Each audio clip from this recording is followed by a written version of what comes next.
All right. All right. Welcome to unit analysis, or what is often called dimensional analysis. And I like to start an introduction with this with something that you're all really good at doing, which is adding fractions. Now let's look at a little example you might have done a lot of years ago. Let's say you were asked to do 5/7 plus 2/3. And you're thinking, okay, well, I got to add those numbers together. And I think most of you realize, okay, I need a common denominator. So I'm going to have to change this 5/7 into something else so that then I can add them. Same with the 2/3.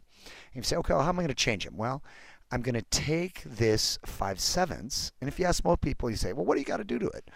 I think almost everybody would answer, oh, I've got to just multiply by 3. But that's actually incorrect, because when you take 5/7, you're not multiplying by 3.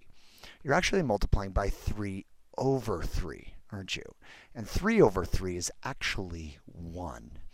And that's the key to this. This is this idea of a multiplicative identity, which is the number 1 in this case, where you're just multiplying by 1 doesn't change it. 5/7 is still 5/7.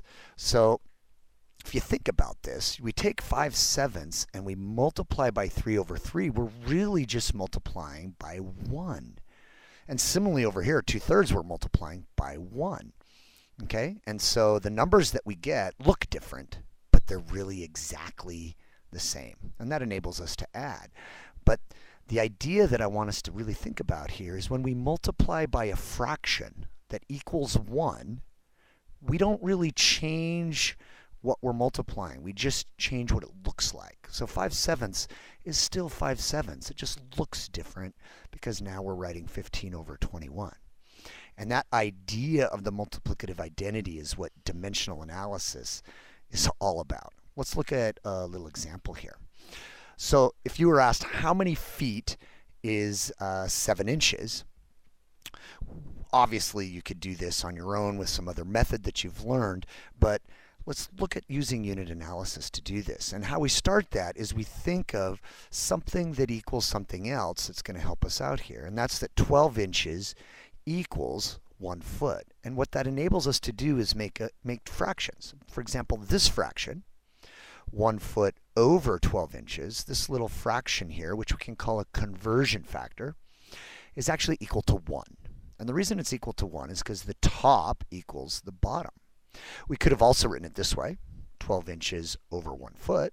This is also equal to 1, okay, because 12 inches equals 1 foot. And so if you put it in a fraction, one over the other, right, the denominator equals the numerator, and so the fraction equals 1. And so if we take one of these things and multiply it times 7 inches, we're still going to have 7 inches. And that's the key to unit analysis. So we take our 7 inches. We have to pick which one of these we want to use. And since inches, the unit, is on top, we're going to want that same unit down in the bottom, in the denominator. And that's because we're going to want this word inch to cancel with this other word inch. And so it's pretty powerful. We grab this one, put it here, the word inches cancel, and we're left with 7 divided by 12, which is 0.583. And that's sort of the process of unit analysis. Now, I realize that with simple problems like this, there's a lot of other ways to do it. For example, you could do this exact same problem with like the Google Converter, right? You also have all these unit conversions available to you in the Lincoln Planner that you can use to help you out. But what we're learning here is really the process of using unit analysis, which is just an amazingly powerful tool to have at your disposal. And it can solve problems that you're not going to find with your Google Converter, or that they're multi-step and really difficult. When we get into deeper levels of physics and chemistry, you'll see that there's problems where this method is just the way to go. It's certainly the easiest way to do problems. Let's do a little bit harder one, and that'll start to get you to see the power of this technique. Okay, like this problem here, you couldn't just do with a Google Converter. In any case, I know when you have a little water bottle, there's different sizes water bottles, but I'm talking about the real tiny one, like the small ones that you can buy that are super small, just like 1 or 2 gulps of water. And they're about, let's say we picked one that's a 200 milliliter bottle of water. Okay, and you have a feeling about, how many kilograms that is in your hand.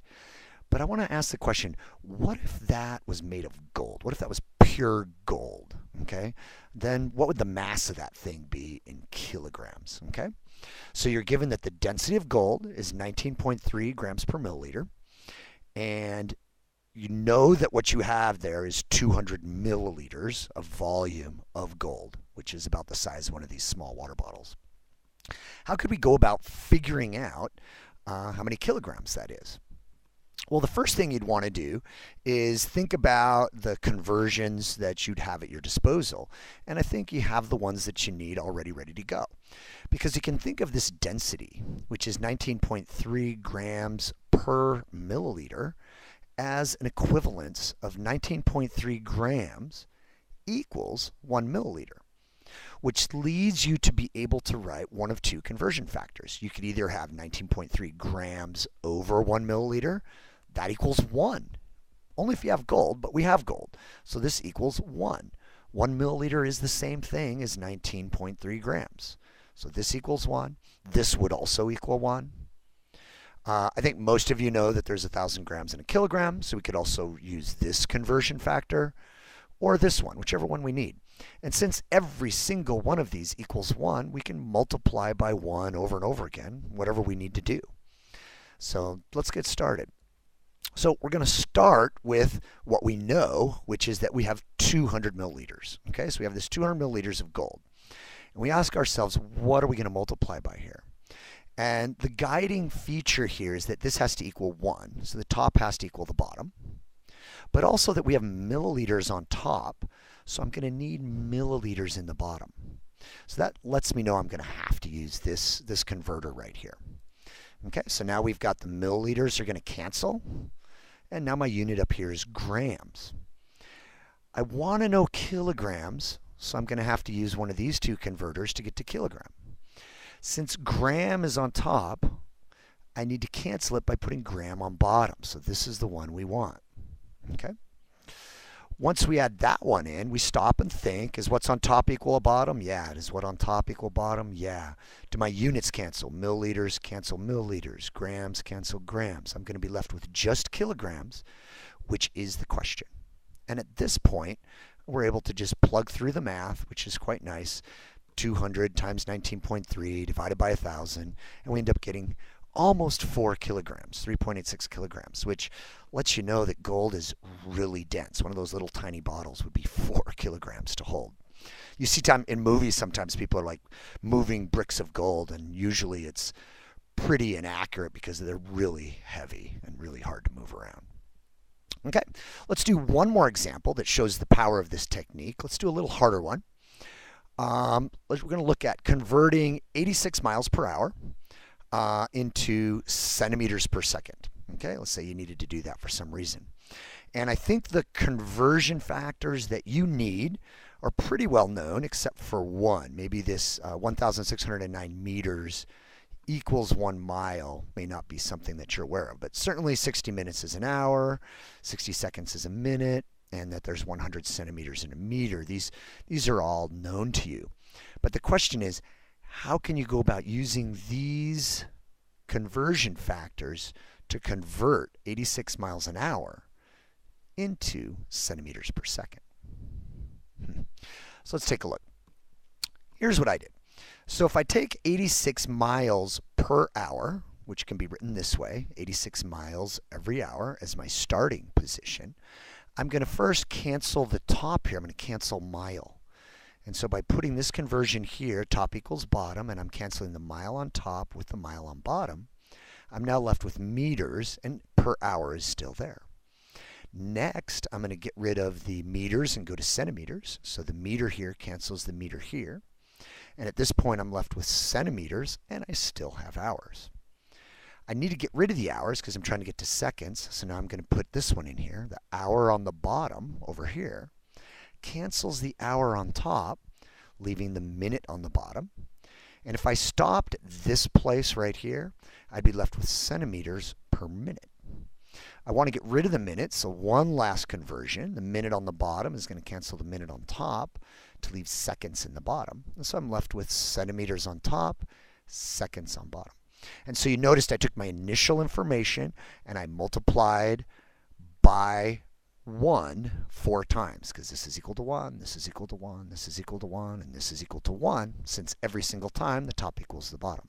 I was also really careful to make sure every unit canceled that I didn't want, and I was left with just the units I wanted, namely centimeters per second, okay, which is what the question was.